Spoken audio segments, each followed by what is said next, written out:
Welcome to Go With Your Gut, where we discuss everything related to gut health for youth today. I'm Norma Flood, and I'm an integrative and functional nutritionist.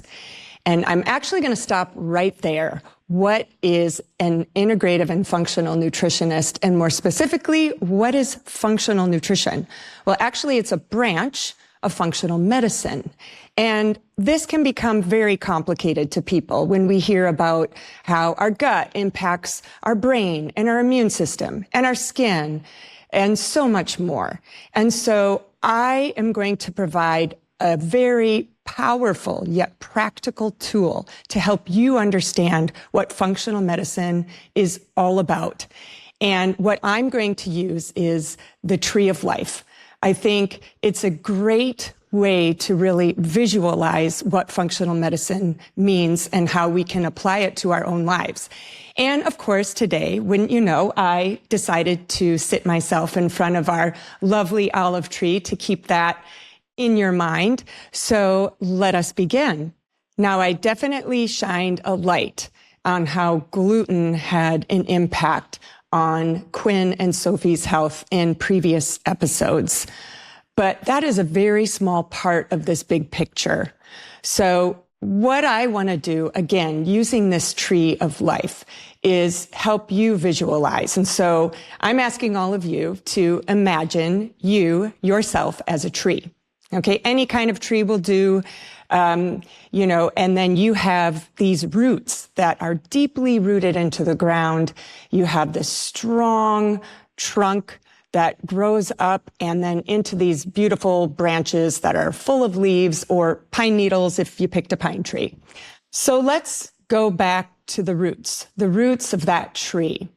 And these roots are what comes into the tree, all of the things that have an impact on it. And these are called the inputs, okay? And so we have both supportive inputs and we have depleting inputs.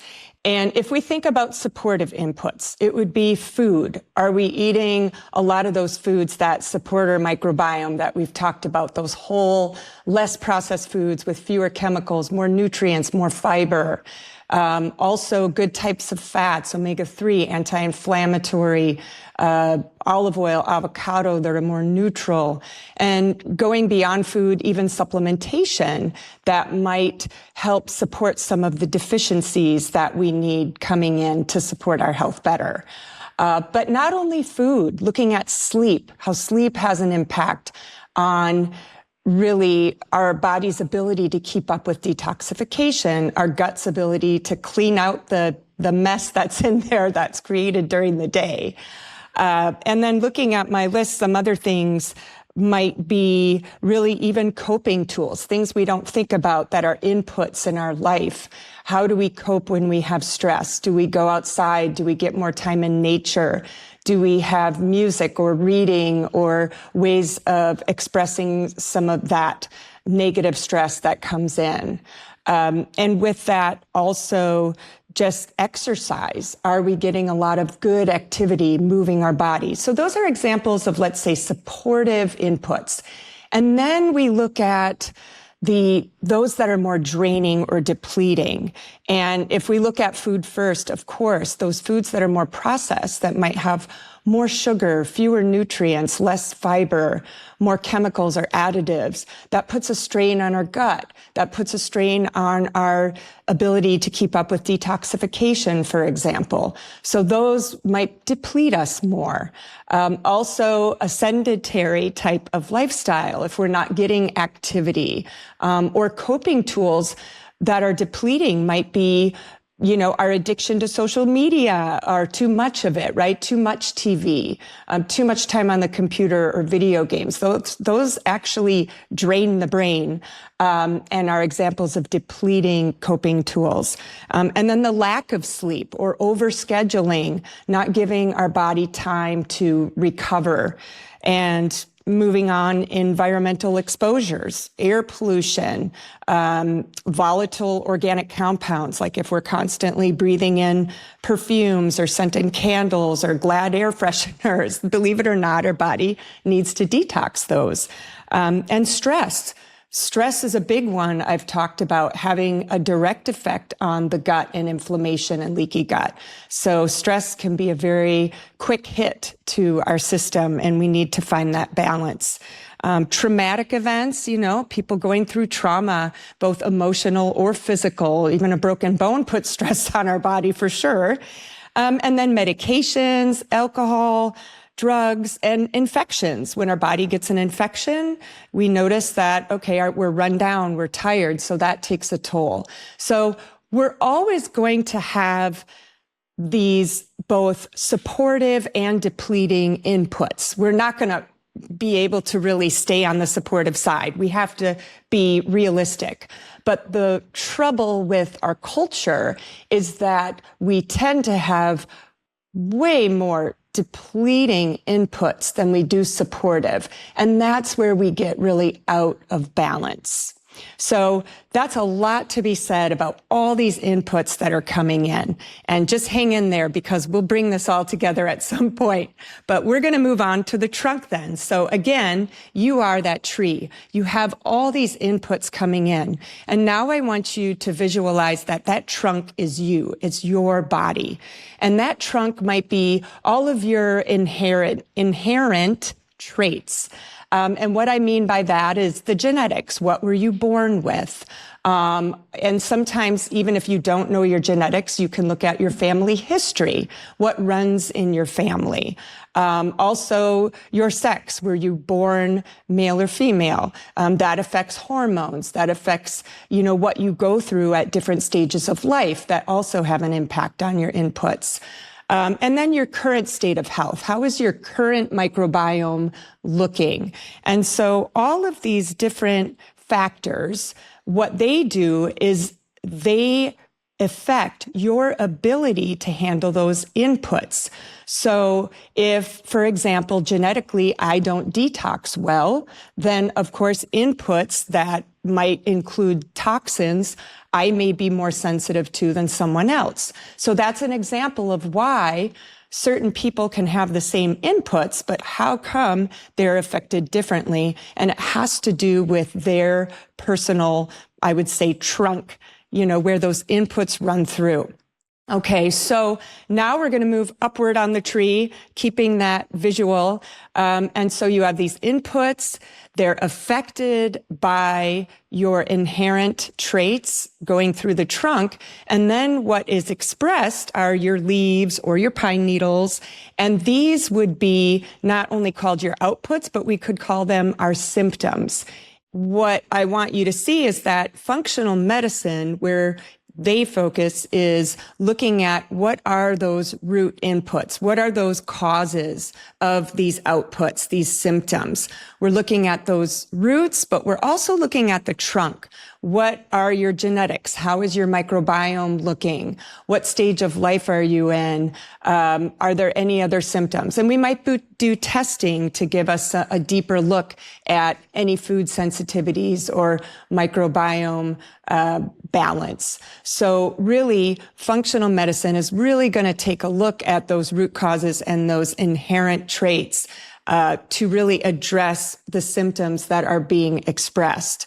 Whereas Western medicine is more symptom focused. They're looking at all of those leaves, all of those outputs. How can we take care of the pain or the skin conditions or the immune imbalances or the gut issues, mental health issues? And a lot of times medication is the first resort. Surgery. There are some things that are very acute. We have a serious broken bone. We have emergency care. Western medicine is very important, and it's not something we would want to disregard at all. And that is why integrative medicine is what brings it all together. So what you have is you're addressing these root causes, you're really getting to the bottom of it, but then you might also be providing some relief for some of those symptoms as you're taking care of root causes. An example is even in myself, I had chronic debilitating migraines. And without that medication, I couldn't get through the day working and being a full-time mom at the same time.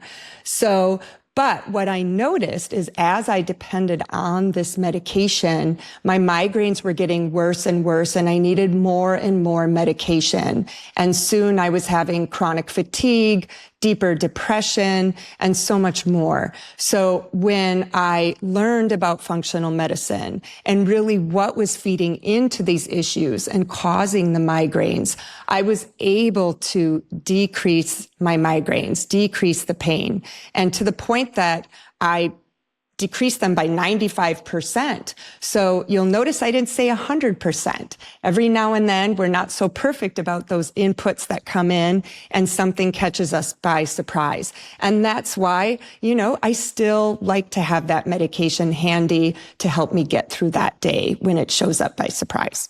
So again, that's where integrative medicine really is a way that we unite both functional medicine and Western medicine to really bring everything together for better holistic care. So now I want to give you some examples of, how do you apply this? Because it sounds very simple. Okay, let's just look at the root causes and then my symptoms are going to go away. And what makes it complicated is it's not just one thing, because we have many roots. And unfortunately, sometimes that does make it a little more complicated. But again, here, I want to remind you of that looking at these basic core things can really help address the majority of the issues or symptoms that we experience. So one example of an output that we might have or expression is our gastrointestinal issues. Of course, I'm going to touch on that one first because it's all about the gut, right? So that is where we look first often. And a lot of people don't like talking about poop, okay? They don't even like the word, but there you have it. So when our gut is off balance, that's actually the first thing to look at. Is it a little more constipated or is it a little more loose? Normal stool, you're never going to think of soft serve ice cream the same again, but normal stool looks like soft serve ice cream. And you want to be sure that if it's constipation, loose stool, what's going on in the gut? Because oftentimes that's a sign of there could be stress. There could be a food sensitivity. There's many things that could be addressed. But as we get deeper into GI issues, like what we heard from Sophie in a previous episode, she had very severe stomach aches and also migraines. And we'll go into pain as well, but they were triggered by gluten. And it doesn't mean gluten was the only thing she addressed. Obviously, you're still addressing stress and sleep and some of these other things that contribute to that sensitivity in her gut. But we did need to remove that trigger. So that's an example, let's say, of a gastrointestinal issue. Now, one that is more severe that I encountered with a client of mine is a teenager that had ulcerative colitis. And in that case, gastroenterologists know that this is highly genetic. And so their treatment approach is to use immunosuppressants. But what this teen found is the longer he was on these immunosuppressants, the more he needed. And the worse his symptoms were getting, to the point that he was missing a lot of school. So what we did from a functional approach is we removed those proteins that are tougher on his gut because he had so much inflammation. We took out the gluten, we took out the dairy, we lowered the amount of sugar. And yes, this is a gradual process because it's very difficult to make these types of changes as teens. We get it. So these gradual changes did make a difference, though. He was able to lower the amount of immunosuppressant medication that he needed. He saw the doctor less frequently, and he was able to attend school more regularly. So again, an example of how integrative medicine or that integrative approach can be applied to gastrointestinal issues that may seem to be only genetic. And just to add to other GI issues, as a note, even things as simple as bloating, acid reflux, irritable bowel syndrome or IBS, those are all very significant signs of your gut telling you that something's going on and something needs to be addressed, and not to be ignored. Another category that is affected by our microbiome, genetics, and so forth is our immune system. So some examples of outputs or symptoms that are connected to our immune system would be like allergies, asthma, food sensitivities, chronic inflammation that can be connected to cardiovascular disease, diabetes, and other forms of chronic disease, which take time, but also autoimmune diseases like celiac or fibromyalgia, and many others. So one example of how our immune system might express is what we learned in my interview with my daughter, Quinn. And when Quinn had gluten, she would notice a lot of congestion, especially in her sinuses. And then that would become infected. She would catch a lot of colds. And when they got really bad, she even got that severe tonsil infection. So there's an example of how, looking at gluten as a trigger, we were able to make that connection to her immune system and her susceptibility to getting sick. And it wasn't gluten alone. Sleep is important. She would stay up really late, so you could see how that input of academic pressure, staying up late to study, that had to be addressed as well, affecting her sleep, affecting her stress. What were her coping tools? She found that yoga was very helpful, journaling. So again, it wasn't one thing. It's many things that we want to look at to calm our system, and again, avoiding those triggers. And what she found then was she wasn't getting nearly the number of infections or getting sick as often at all. So it was truly miraculous. It was a very great thing for her to have that hope and feel empowered that she could make that connection for herself. Another example of an output that we see is behavioral changes. And this could be as simple as anxiety, depression, irritability, or more severe like ADHD, autism, bipolar disorder, schizophrenia, even eating disorders and addiction. All of these are influenced by those inputs and then how our body handles them depending on our genetics and microbiome and other factors that are present. So one example I had recently, which I will share in a future episode, is an 11-year-old girl who her mother came to see me and was very distressed about her daughter's emotional outbursts. And they would be about 5 outbursts a week at 3 hours each. So it had a significant impact on her quality of life. And again, we'll go in depth in the future, but what I want to say about this is she went to a psychiatrist, she went to a therapist. They weren't finding any tools that could help decrease these emotional outbursts. Finally, the psychiatrist recommended an antipsychotic. And that's when the mother was like, hold on, wait a minute, and happened to do some research and find me that practiced functional medicine. And what we did, we started out very simple because we had to wait for some test results. We said, okay, in the meantime, let's lower the sugar as much as possible, little by little. Let's also decrease these processed foods, but let's find alternatives that are similar, but just have a lower chemical burden, and just buying organic as much as possible. And within 3 weeks, the mom was already noticing her tantrums, her emotional outbursts were like cut in half. And by a month, I think it was a month, they were nearly gone. We hadn't even gotten the results of her tests yet to look at her microbiome. There was no medication. Yet here, just changing her food just changing her food had a significant impact on her entire life. And so again, it just shows how we really need to be looking at those root causes when we have these mental health imbalances. And yes, there were genetics playing into that. And this particular person has ADHD. But now that we cleared up the crap is what I want to say.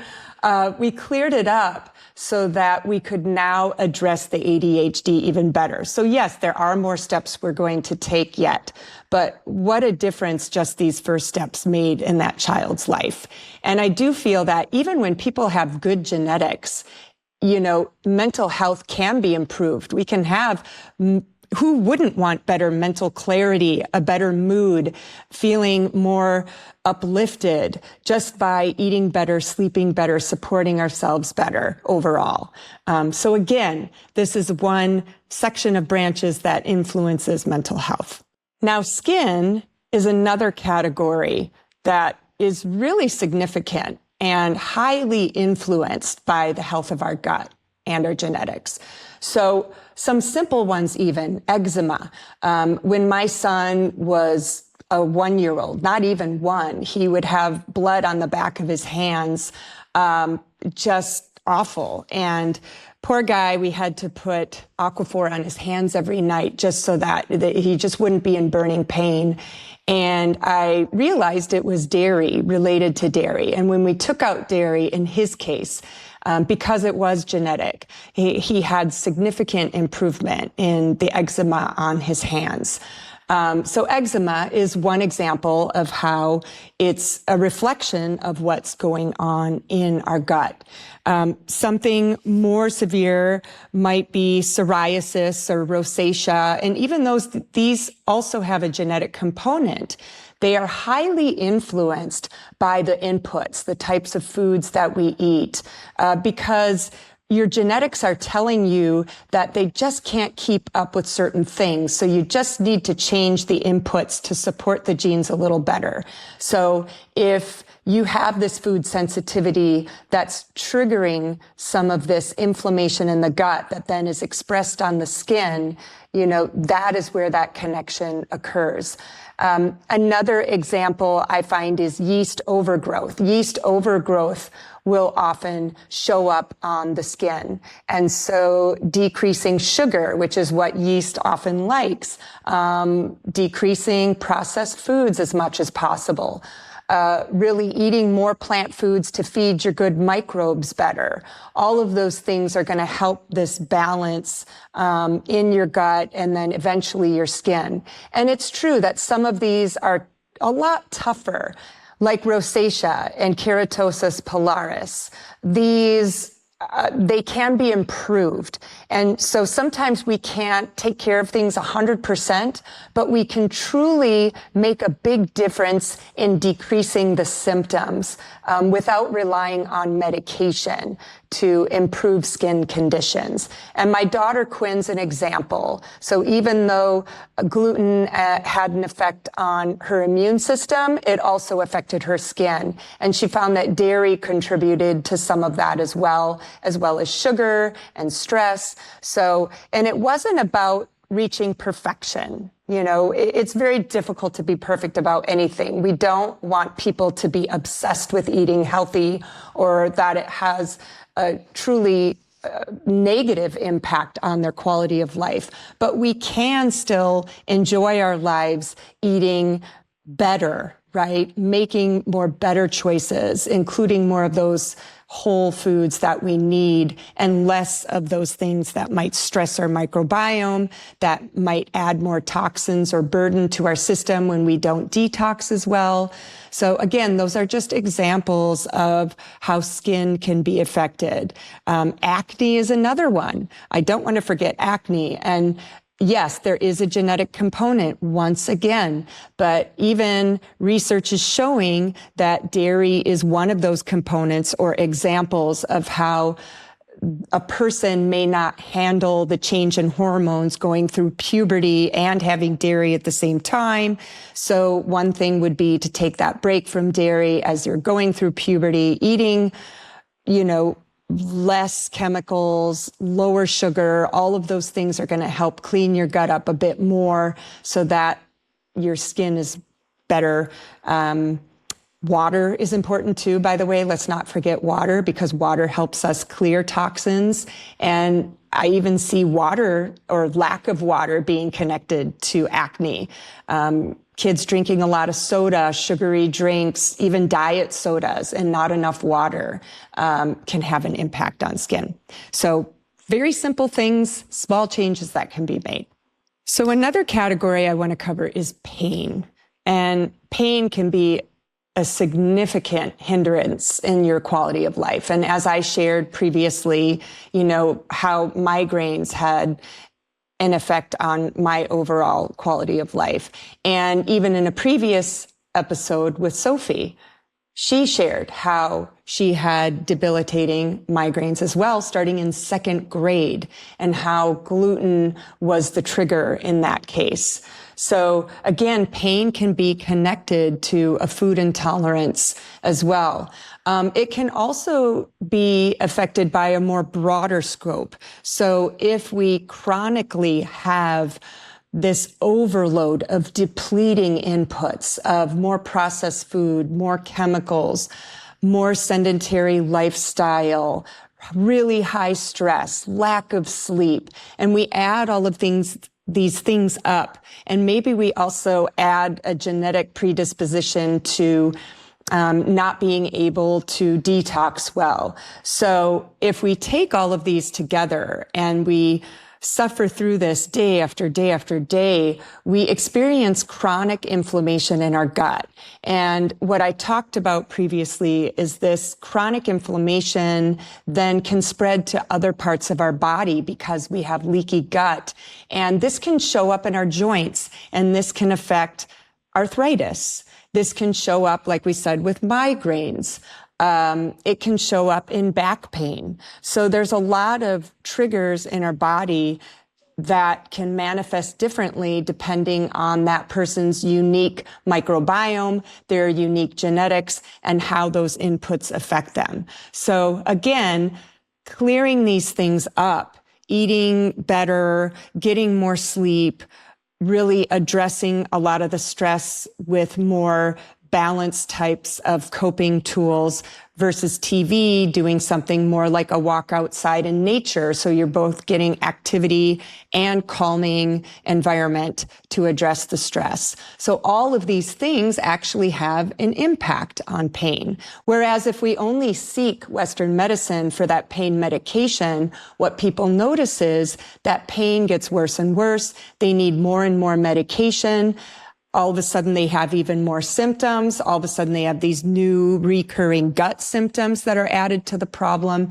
And so you can see the snowball effect that occurs. And that's why sometimes I'm the person that people find way down the line when they've tried all these different medications, they've tried different coping tools, and everything's getting worse. So what I try to help people do is really look back at what's going on at the root, and what is your current state? How is your microbiome looking? What are your genetics or your family history? Let's look at all of these things to help you clear these things up gradually and help you gradually decrease that dependence on medication. That is the hope. And it really is a success for many people. It doesn't happen overnight. And that's the thing about functional medicine. We often do want a quick fix, but these are gradual changes, and the body takes time to reset. And they are lifelong changes so that you know when you make them, this is for good. So always keep that in mind. Another simple category that people don't always recognize is just energy levels, like having chronic fatigue, waking up tired all of the time, tired in the afternoon. And of course, yes, you do want to look at your sleep first, but there are other things that contribute to fatigue. For example, think about when you get sick, you get a virus, and what does your body do? It shuts down. It does not allow you to walk around, to function, to do your everyday things. You're usually in bed all day. So that is where the body forces fatigue on the body, because it needs to fight this infection. All the energy needs to go there. So keeping that in mind, understand that when you have chronic inflammation, no matter what that cause is, whether mostly your microbiome, any triggers that you're having, toxins that are coming in, you're actually tiring your body out. You're increasing this burden. And that's why people, regardless of the amount of sleep they get, will experience chronic fatigue. And that's why even fatigue can be alleviated when you're really clearing up these root sources of problems. And you're looking for more of those supportive inputs to balance out some of these negative inputs that could be contributing to the fatigue. And finally, one thing I don't show on my tree of life diagram is bone health. Bone health is extremely important for all of us, and including when kids are growing. And when we have inflammation in the gut, it actually affects the absorption of a lot of nutrients, including calcium for bones, magnesium for bones, and magnesium is important for over 200 enzymatic reactions in the body, including for our brain. It also affects the absorption of iron.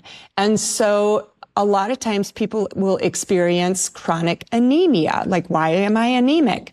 And it could be as simple as poor absorption of some of these nutrients because you have chronic inflammation. And especially when I'm working with youth that experience something more severe, like celiac disease, ulcerative colitis, or other types of more severe gut inflammatory conditions. So know that bone health and also blood health are important as well and can be symptoms seen in lab testing.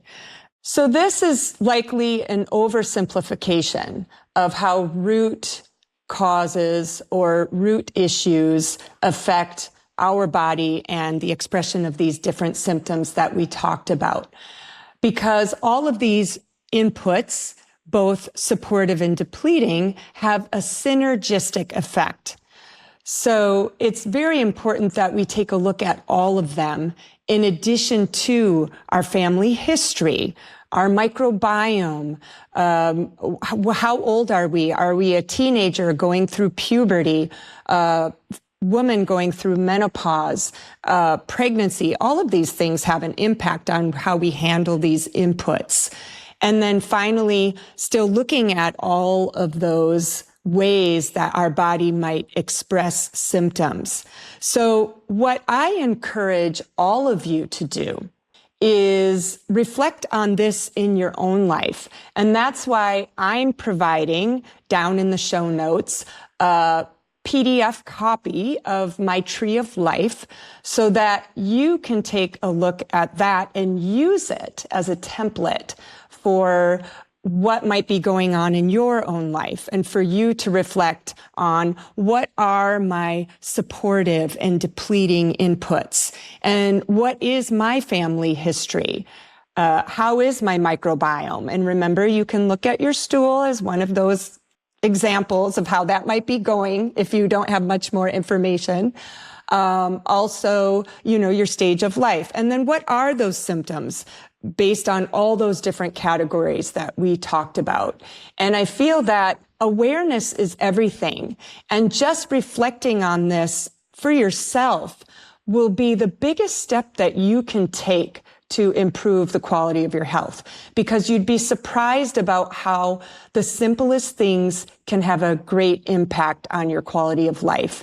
And again, these changes are gradual. So sometimes you may not even notice the improvement until 3 months later, you look back and it's like, oh, wow, I'm not noticing that as much fatigue anymore. And so because it's gradual, you do want to kind of track and look back like at that level of improvement. And so hoping that you can take this and apply this in your own life as well. Now, if you have an experience of your own making changes to your food or lifestyle that had a great impact on your health, Please share it in the comments below, or if you have any questions, just put them on down there. And if you're only listening, please head over to my YouTube channel where you can leave a comment there and keep this conversation going. So until next time, be well.